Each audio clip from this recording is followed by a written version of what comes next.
Green Bay day to day.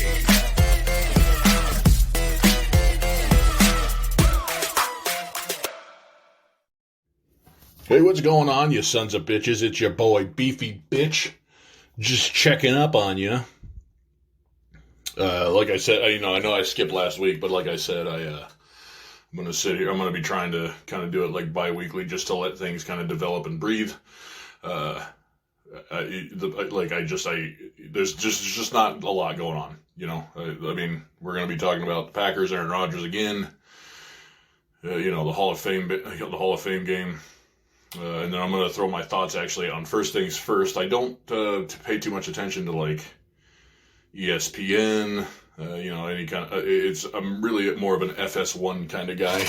But I will also say that even though I'm a big fan of First Things First, Undisputed, and The Herd with Colin Cowherd, I am not so blind that I don't see their problems. Colin Cowherd, like, he tends to walk things back. Skip Bayless outright denies greatness in front of his eyes.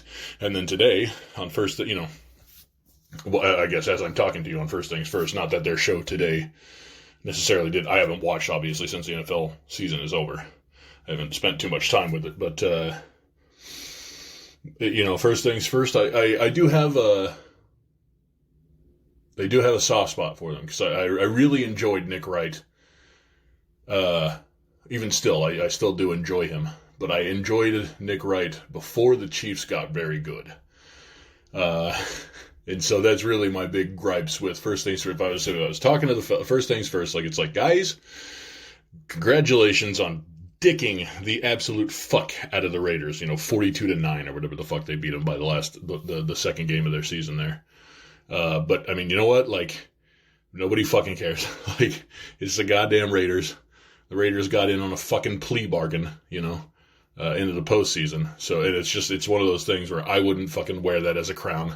And I think that that's something that Nick Wright does constantly. Is his Chiefs are infallible. Nobody could understand why Patrick Mahomes has kind of had a bit of a regression this season. But speaking of those Chiefs, I mean, it's like he's blind. They won the Super Bowl 2 years ago. They lost the Super Bowl last year. They lost in the AFC Championship game this year. I mean, that is literally walking downstairs insofar as, like, team accomplishments. Is consistently achieving less and less. And so I know that they open up, or I guess they close the season as favorites for this next season to win it all again. But it's just like, that's sincerely my only thing that I don't like about Nick Wright, is that I would say, like, man, like, you guys are where you are at, top of the league, a very, very good team. I don't think that you should necessarily, wax poetic every time that you win against the Giants by a field goal. You know what I mean? It's like, that's nothing to hang your hat on. It's not a crown. You barely fucking escaped. Most people thought you probably should have lost that goddamn game, but, well, you know what? No, I take that back. The Giants were lucky to be in it at the end of the game. But the point is that, this is the kind of thing with, like, a dynasty. Is like, we don't give a shit that Tom Brady got to his 30th fucking AFC Championship game. If he's not winning the Super Bowl, then he failed that season. It's his fucking fault that he did that to himself by winning 5 fucking Super Bowls. He has to go get a 6th, or who gives a shit? He has to go get a 7th, or who gives a shit? And part of that again is the same thing, kind of like what I've heard from the fellas on Undisputed quite a bit. Which is that, Aaron Rodgers, great, he has 4 MVPs, but all of 1 Super Bowl ring, like, a Super Bowl win, I guess. So, I don't know, otherwise, I mean, like, I think Broussard is a very middle of the way, he's a good rationale voice for, like, I generally find myself agreeing with him, except for thinking that, Jordan is still the greatest of all time. I mean, it's like, I just, what is the metric that you want to judge by, right? Like, well, he was 6-0 in the finals and he had 6 MVPs, finals MVPs. Well, that's great, but I mean, he only went to 6. And, before those finals appearances, he wasn't doing anything. He was, I think I'm going to use this as I think that's going to be a catchphrase of mine, ladies and gentlemen, is, You know, he would get to the playoffs on plea bargains, and then, fuck, we don't even want to talk about his time with the Wizards. And why exactly again did he retire the first time? You know, he had to go play baseball because his dad died. I know what the reasoning is. I'm just saying, like, it's just, you know, nobody made him do that, you know. But every other metric, you know, if for some ungodly reason, you know, Chris Broussard happens to be watching or listening to this or what have you, which would be an incredible, unbelievably break my imagination kind of thing. That I would like, what do you want? You want the better shooter? It's LeBron. You know, like MJ still holds the free throw part, but as far as everything else, I mean, he defends every position and he defends them better than MJ did. You know, has a better deep shot, hits them more accurately, right? Has been playing at a much higher pace, much longer. Well, okay, much longer isn't fair yet. You know, we talk about like season 19, season 20. I think it's fair to say much longer, but otherwise, I think Broussard is a very good kind of middle of the range, you know, middle of the pack guy. Even if I think that he's kind of generally too hard, because it's like, you know, Aaron Rodgers. Hey, we all agree he shit the fucking bed this year. You know, forcing all of 10 points in Lambeau as the number 1 seed. You know what I mean? I know a lot of Packers fans that are like, I'm pretty sure that if we got past the 49ers, we're fucking champions this year. You know, not to say that the Rams wouldn't have given us any trouble, but we already, you know, we beat them by, I don't think it was 14. I think it was like 10 or something like that. But, you know, it was fucking, it wasn't a very close game up until, you know, Pat Stafford or whatever. Pad Statford, excuse me. I guess that's the correct pronunciation. Did a couple of things in the fourth quarter that were ultimately meaningless. Which I should remind myself of here in a few weeks when we do. What we'll do. I'll forward it for you here. Is we'll do the Battle of the Ryans plus a special guest maybe. Which is to say, like, there might be a 3 quarterbacks, not like I'm bringing in fucking Greg Jennings or something silly like that. So the Battle of the Ryans and a breakdown of the herd. So I guess that leaves us with Jenna and Wildes, who are, you know, like Jenna usually just introduces the topic, and then she might get like a, you know, like, oh, by the way, and then cut to commercial. So it's usually not her. But Wildes, I love Wildes. I wish he got way more credit on the show. You know, if you check out their YouTube page, but they haven't uploaded like at all this week, which I mean, I guess is their prerogative if they're done with that. If they just don't think it's worth wasting their time on or what have you, then I guess that's their business. But, you know, it's always like, you know, Nick Wright decides, is Aaron Rodgers better than Patrick Mahomes or something like that, or Broussard weighs in, you know, LeBron or MJ, whichever. You never really see Wildes all that much featured, which is a damn shame, because I think that he is the whole bread and butter of the show. If you don't, I mean, there are times when Wildes can't come in. He's not part of the show, and it is, wow. I mean, I guess it's smoother by every match, because they're not in person with one another. They're all filmed, I presumably at their own homes. Very recently, when as a matter of fact, when the Chiefs lost the AFC Championship game, Nick Wright's daughter came in so that he could be like, hey, just so you know, there's a beautiful little lady here, so don't get too hard on me here. But I mean, I think that despite the you know, how like they'll jump in on each other accidentally when Wildes is there, right? Because the three of them are giving their opinion. I mean, he's far and away the funniest dude, you know. Like, and I mean that of take all 3 shows, all 6 personalities, if you don't include like Jenna Taft, Joy Taylor, Jenna Wolfe, you know, or you know, Alex Curry, who also jumps in every once in a while. If you don't include, I think Wildes is far and away one of the funniest. Shannon can be fucking hilarious, but I think it's Wildes, and he totally makes the show worth watching to me. Everything, because Jesus Christ, like the show format in general, again during the NFL season is like Chiefs, Pats, MVP talk. Chiefs, Pats. Fucking, oh wow, oh this, Luke Kuechly retired. Like, fuck guys, oh my God, there was 1 week. And I mean, I'm not saying, I guess it's well known. I'm sorry, I'm a Packers fan, but it was a fucking electrifying game. It was the primetime game, as a matter of fact. Like, why would you not talk about that between the Bears and the Packers in Lambeau? And I mean, there was a punt return. I think there was a kick return for a touchdown. Just a slew of like, holy shit, 50-yard touchdown, 40-yard touchdown, 60-yard return, and nobody had anything to say about it.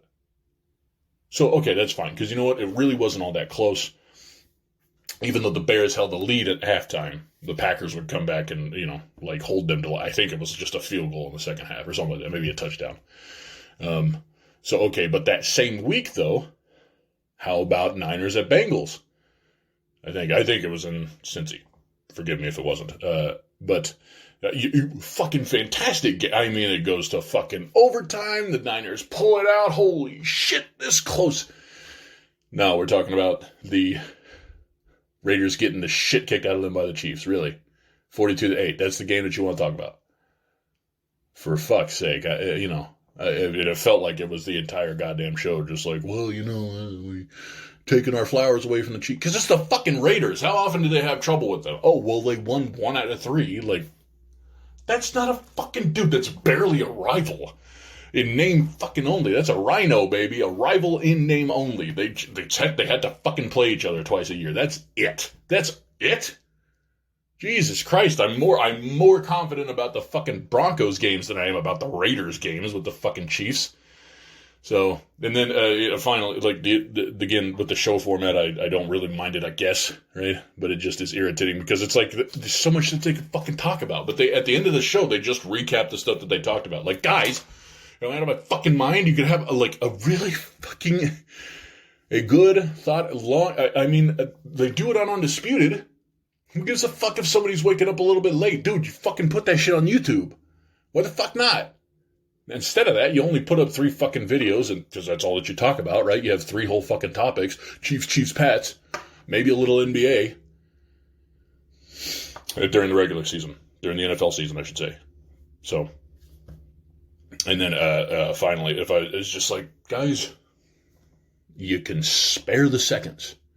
Just wait for them to say that they are finished talking. How many fucking times is Broussard going to be in the midst of a point and Nick Wright is going to say, hey, well, I'm gonna just fucking wait for him to fucking make his point, dude. You don't even know what the hell he was saying. Taking that shit is just taking it out of context. I get that that's like sports discourse, but it's just, you're not even hearing the fucking argument. You're just looking at the forest for the, or you're just looking, you're looking at the forest for the trees. Whatever, you're not seeing the forest for the trees, I guess. You just see, he said that Patrick Mahomes hasn't played well lately. So, 4 touchdowns and only 3 interceptions. That's usually a pretty good style. And by whose standards? Fucking Chad Pennington? For shit's sake. All right, so anyway, let's be done with that. Let's move the hell on. Let's just talk a little bit of news. Rodgers and the Packers are reportedly working on contracts. But he still might not return. That's nothing. That's nobody is saying that he will definitely come back to Green Bay, which I think is the right way to report that. Like, he still has yet to make a decision, although maybe he did last night or something, and I just haven't seen it. I admit I'm a working guy. From where I'm standing, I don't know anything at all. He made the denial that he wanted $50 million a year. But reports are still pretty adamant that he wants to be the highest paid player in the NFL. And, when you win back-to-back MVPs, it's kind of fair. A little bit. I'm not out here to say, fuck it, pay him. Because I'm actually closer on the side of, look, it didn't work out. For whatever fucking reason, if it was a Brandon Bostic thing, if it was just the defense wouldn't get the ball back in overtime, if it was just, whatever the case was, or is, it's where we're at, he's not a loser in the playoffs, quote unquote, because it's like, they're like, hey, remember when we were talking about Peyton Manning? He'd be one and done like every year though, until he'd either win the Super Bowl or be one and done, for the most part. Not to say that he didn't lose some AFC Championship games, because he absolutely did, but that it's just, I think it's time to kind of wash our hands, but obviously, wherever Rodgers goes, it's especially the Packers, he makes them a contender. So I'm not saying like I don't want him back if they can make it work, especially fielding a good, defensive unit and just electrifying the defensive unit and making a passable offense or what have you. I'm okay with that, obviously, but. If he's sitting there saying, "Oh, I want $45 million a year," well, that means Devontae's out the door, absolutely. And then all the free agents that we'd like to keep are gone, right? I mean, they're already talking about maybe the brothers. They're not really brothers, but Za'Darius and Preston Smith are both out. Maybe, almost certainly Za'Darius. So I don't know. We'll have to see. But that's still all that we got. We're just fucking waiting. So. A lot of mock draft news. It's supposed to, I believe it goes down in April. I don't really care about mock draft. Mayock gets all the attention. Mike Mayock, is that right? So he must be pretty accurate, but I don't really pay attention to it because it's like, I just care about what the Packers do in the draft for the most part. We'll go over the entirety of the first round because I think that those are the ones that a lot of people really, pay attention to. And then we'll break down the whole draft for the Packers, and then maybe we'll throw a grade on it or something like that. Otherwise, I just, as far as the draft is concerned, until it has happened, I don't really have much to say about it. And I'll admit that I don't watch too much college ball. So, and even when I do, it's like, I try to watch the entire day's worth of college ball, and I'm like, who the fuck? I can't even remember these guys' names, sadly, but, so I guess they decided for the Hall of Game, fucking shoot me, Jesus Christ. For the Hall of Fame game, it's going to be the Raiders and the Jags. I just don't, it's like, Raiders and Jags fans might be ecstatic or excited about it, and that's it. Because I sure as shit ain't. Who the fuck cares about the Raiders and the Jags? Who the hell cares about the Packers? Sure, but could you imagine if it was like Packers Chiefs? Holy shit, right? Fucking Rodgers gets a drive, Mahomes gets a drive, and then you can watch some of the backups, right? State their case. That'd be fucking incredible. But even if you're like, well, let's keep the Packers out of it because it gives you a little bit of bias. I mean, I don't know. How about Pats Panthers? I think it would just be, I think there are just a million better matchups obviously not a million, but you get the idea. A handful better matchups than Raiders Jags. Very losing franchises over a lot of years, except for one apparently miracle playoff appearance by each one, call it two if you really want to consider like Derek Carr's second year. Or whatever it was. I don't know how long he had been in the NFL by that point, but, he broke his leg and then they immediately got out, obviously. What else? The Cards will play I'm sorry, Latinos out there, I'm fucking sorry, okay? I didn't name this thing, okay? No, it's totally my fault for botching this. Estadio Azteca in Mexico City. Estadio, I don't, I'm sorry. Which is good. I don't think that they've worked out their opponent yet, but they will play a game there, which is great. I think that, I think we should play in more or less all of our very big, allies, territories, right? So, like, I think we should play a game in Australia. I think we should play a game in Europe, which we are. As a matter of fact, the Packers will play in London. I don't know if they announced who their opponent is, but, again, great that it's going to happen. And then, fucking to our north. Who are those guys called? Fucking I'm sitting here fucking saying Canada. Jesus Christ, I'd like to see a game in Canada too. That'd be pretty cool. And then fucking Mexico. Why the hell not, right? Like there's fucking, if you're not expanding, you're shrinking. Fucking expand your fucking brand, man. What other American sport has, except for if they're in the Olympics, I guess. Like that's not the fucking same thing. Like, that fucking goes down every 4 years. So, and then finally here before I leave you guys. Brian Flores got a job. Thank fucking Christ. I believe resound. I mean, it's clear as fucking day. All the figures are out there if you want to watch. But just for those that are kind of layman to it, 70% ish of players in the NFL are black. But somehow there's only fucking like 2 head coaches ever at any given point that are black. Doesn't fucking seem to make sense. There does seem to be a predisposition for African Americans that understand the game more than Caucasians by, any clear metric. So even if, but you're just playing a numbers game though, if your argument is like, well, how many white head coaches win the Super Bowl every year? It's like, well, that's because there's fucking 30 of them. What do you like? They'll fucking take my numbers on 30 every goddamn time, juxtaposed with 1 in 15 odds, you're telling me that a black head coach will win the Super Bowl. I mean, come on, so... But he's, if I'm not mistaken, he's the Steelers' assistant defensive coordinator. So he's got a job. That's the important thing. Because goddamn, fuck knows if what they were saying in Miami is in any respect even remotely true, that they wanted him to lose games for a little bit of extra money. What the fuck is going on? Why would you want to fucking actively not win games? Except for, obviously, they want to,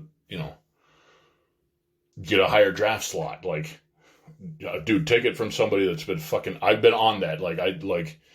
It's obvious to me, right? The year before last when the Packers lost to the Niners, okay, they just ran into a buzzsaw, I get it. But last year, they had every fucking reason to beat the Buccaneers. Tell me that they didn't lose for draft stock. I don't think that they did. I think they just got beat. But, it's fucking kick a field goal while you're down 8. I know that I'm aware that there are more than 2 minutes on the clock, Just still, I think you give yourselves, a fighting fucking chance, and I don't think that, I don't think a field goal there is necessarily the fighting chance, especially when it's dude, you have Kevin King. It's just, okay. I swear to God, I'll shut up about the fucking Packers after this, okay? At least for this time, okay? Why do you keep having these people that fucking can't play football? All right? Okay? I know that there are a lot of jokes out there, man, I could run faster than you. I probably fucking very realistically couldn't, okay? Okay? But I could fucking catch footballs a hell of a lot better than Jimmy Graham could, and I could play defense a hell of a lot better than fucking Kevin King. Why the fuck are those guys still, dude, I was year 1, I was oh shit, well that didn't work out. Get rid of Jimmy Graham. Why do the Packers always fucking do that? So, all that stuff, like I said, guys, it's just, there's not a fucking lot going on. Even still, all this time, Roger still hasn't made a commitment. We don't know what's going to happen. So I got nothing for you on that front, obviously. I mean, you'd know by now, obviously. This is nobody's fucking, maybe you get a little bit of a giggle every time that I call myself beefy bitch or something like that, but yeah, I don't know. I mean, you guys know the thing. I got GB-D, the number 2D at Outlook.com. I swear to fuck they wouldn't let me have it because it was only 5 characters. But now I guess I got it. I don't know. I don't know how to explain what they wouldn't let me have it, and then because it's it's such a fucking pain in the ass to say GB-D2D but mean TO. It's fuck it, dude. I'm just gonna force the issue, and it was yeah, all right. What do you want your fucking password to be at Outlook? So it's GB-D2D at Outlook.com. Love to hear from you. Throw me an email. Tell me what a fucking piece of shit I am, or how annoying my voice is. I'd love to hear that too. And GB_D2D is my handle at Twitter. So otherwise, I don't really have any. I tried to fuck around with TikTok for a couple of minutes, but I don't know. That just seems like more of a pain in the ass than it needs to be.